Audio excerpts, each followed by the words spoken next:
Welcome to this explainer. Today, we're taking on a true DIY rite of passage, fixing drywall damage. Have you ever stared at an unsightly dent or a hole in your wall and just thought, man, this is way too complicated to fix myself? Well, today, we're going to completely change that mindset. I'm going to walk you through exactly how wall holes get fixed, so you can handle these repairs like a confident pro, even if you're a total beginner who has never even held a putty knife in your life. Okay, let's dive into this with a massive promise straight from our source material. No contractor, no stress, and no expensive tools. Getting your walls back to pristine condition is entirely within your reach.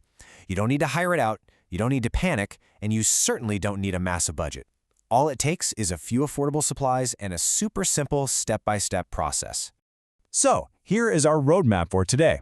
First, assessing the damage. Second, gathering your supplies.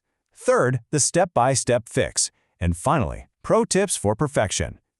All right, Section 1, Assessing the Damage. Before we even think about slapping any kind of patch on the wall, we need to know exactly what we're dealing with.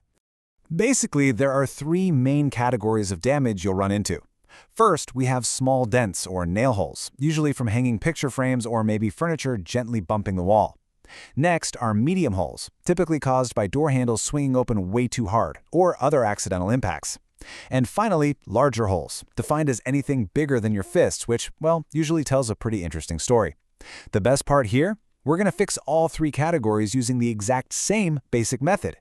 Moving right along to Section 2, Gathering your supplies. Let's look at your arsenal and prove you really don't need to break the bank to get this done right.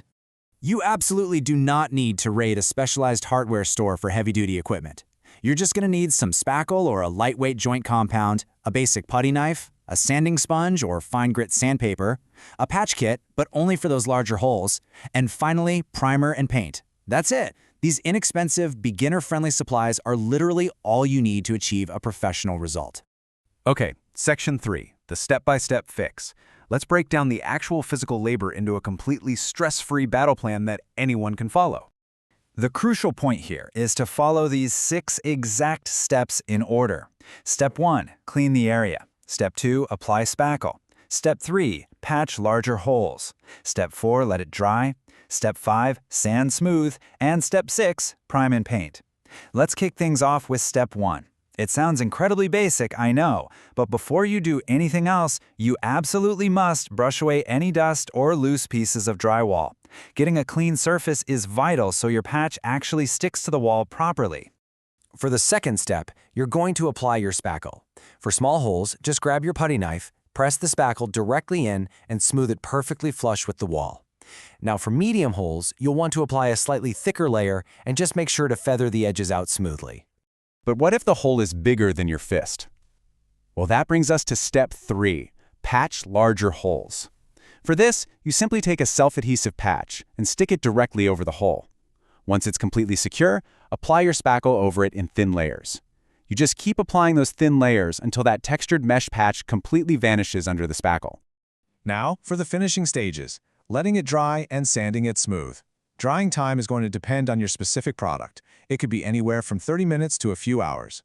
Once it's completely dry, lightly sand the area until it blends seamlessly with the surrounding wall. Now, before you jump straight into Step 6 and start painting, we really need to talk about flashing. Flashing is that shiny, totally noticeable spot on your wall where the patch shows right through the paint. It happens when a patched area isn't primed. So using primer before you apply your matching paint is an absolute necessity to prevent this.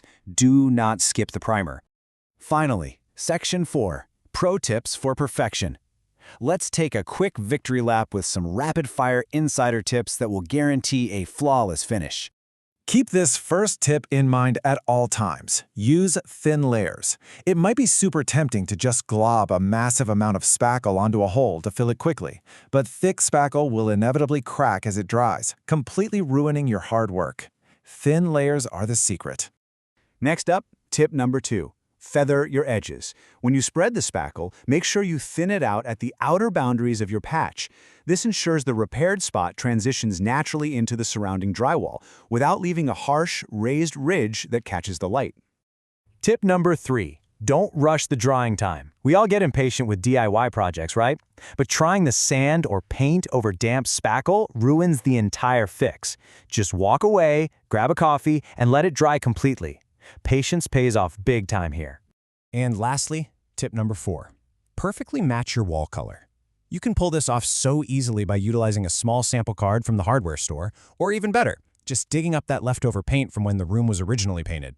So you now have the exact knowledge you need to complete a clean, confident repair with zero stress and no contractor needed. So who are you sharing this explainer with that's been staring at a wall hole for way too long? Pass this knowledge along. And honestly, now that you've mastered this, it kind of makes you wonder what other quote-unquote impossible home repairs are actually just a few simple steps away from being completely fixed.